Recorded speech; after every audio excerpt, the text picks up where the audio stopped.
לכל punya anak הצופים baru הסיפור usia הזה 4 אמיתי, tahun. זה קרה בשנת Tiba-tiba dia ngomong gini ke kalian, 1930 kalian itu bukan orang tua saya. גלגול Saya itu udah נשמות punya של suami, אדם בת udah punya 4 anak, dan rumah שמספרת saya itu להורים bukan di שלה sini.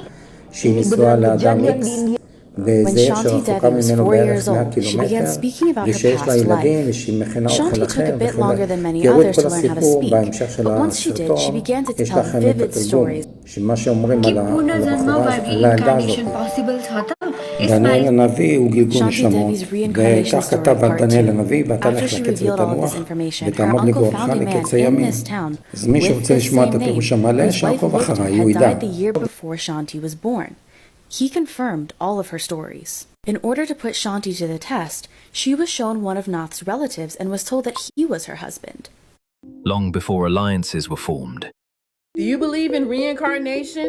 Well, what about the 4-year-old that told her parents she missed her children and she wanted to go home? In 1930, a 4-year-old girl named Shanti Devi refused to eat the food her mother made her. And then when her mother asked her what's wrong, she told her mom, "That's not how you make it." Her mother laughed and said, "How would you know?" And she said, "I cook for my husband and my children all the time." Her parents looked at each other like, what is wrong with this baby? But as the days went by, she continued to describe her other life. She described a house in Mathura, a city that was 90 miles away, a small clothing shop that her husband owned, 3 children that were hers, neighbors' names, and the streets that she had never visited before. She kept asking her parents, "When can we go home? I miss my children." Looking down at this 4-year-old child, her parents thought she might be becoming mentally ill, so they took her to the doctor.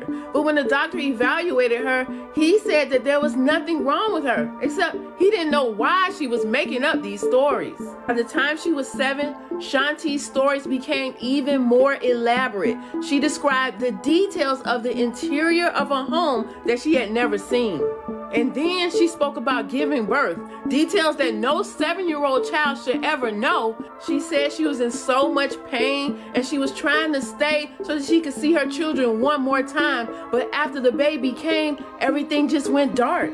She died right after she gave birth. After hearing the details of her incredible stories, when Shanti was 10, her teacher came up with a bright idea.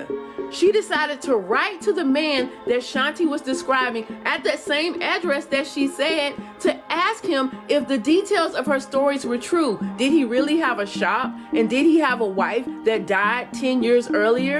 A few weeks later, the teacher received a reply in the mail and she could not believe what she read. The man said that yes, his name was Pandit. He did own a small clothing shop, and yes, he had 3 children and a wife who had died 10 years earlier, the same year that Shanti was born. Shanti's parents were shocked. Could this really just be a coincidence?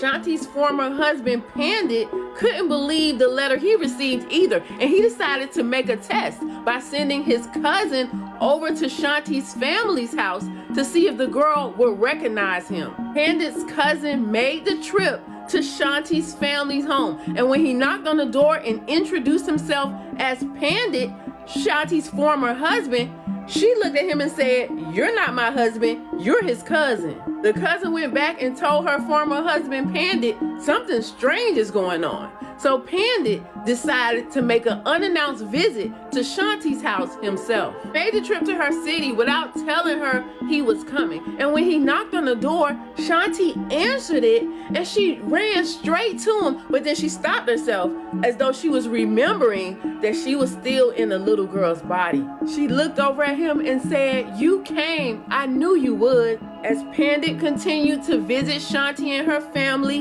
Shanti was very excited to prepare his favorite food just the way he liked it. She even talked about their children by name and mentioned private arguments that the two had that nobody knew about. She even told him the secret hiding place for her jewelry and cash. When the news spread, everyone was dumbfounded, and the community got together to commission a trip to send her to visit Mathura, the city where Pandit and his family lived. As soon as Shanti stepped off the train, she started giving them directions to her house, and as she walked by neighbors, she started saying hello and mentioning them by name.